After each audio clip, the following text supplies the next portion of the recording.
I'm getting ready for an art show on December 2nd, and as good as I am with making art, I'm always surprised at how much more bismuth it takes to make some of these larger structures compared to these smaller ones.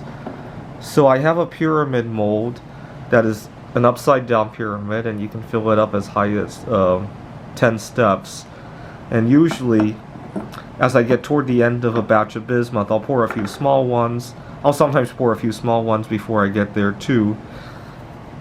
But I'm always surprised at how much more bismuth is in this compared to one of the smaller ones. So this one probably weighs, I want to say 4 to 5 times the smaller one. So I can generally get a lot more out of the smaller one in terms of profit, right? I'll probably sell this for more like 2 or 3 times that than 4 or 5 times, right? So it's a great way to, not to mention, I mean, the bismuth is not that expensive, but it's heavy.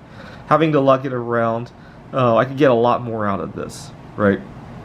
Now, the problem is that our visual illusions don't just stop at precious metals, right? A lot of people have overeating problems, and this is a great way to trick yourself into thinking that you're eating a lot more than you are, right? Just by taking smaller bites.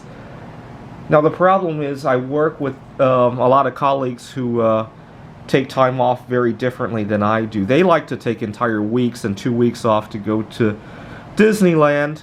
I like to take a day off here and there to go see a lunar eclipse, or to go celebrate an occasion, or to go to a meetup event.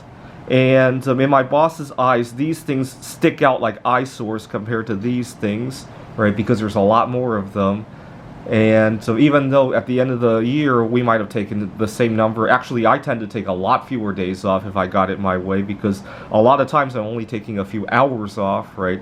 Just to see a lunar eclipse, just to make it to a board game event on time, right? I'll take off at 6 instead of 8 or whatever it is, right? Bismuth reminds me to watch out for these illusions in my everyday life.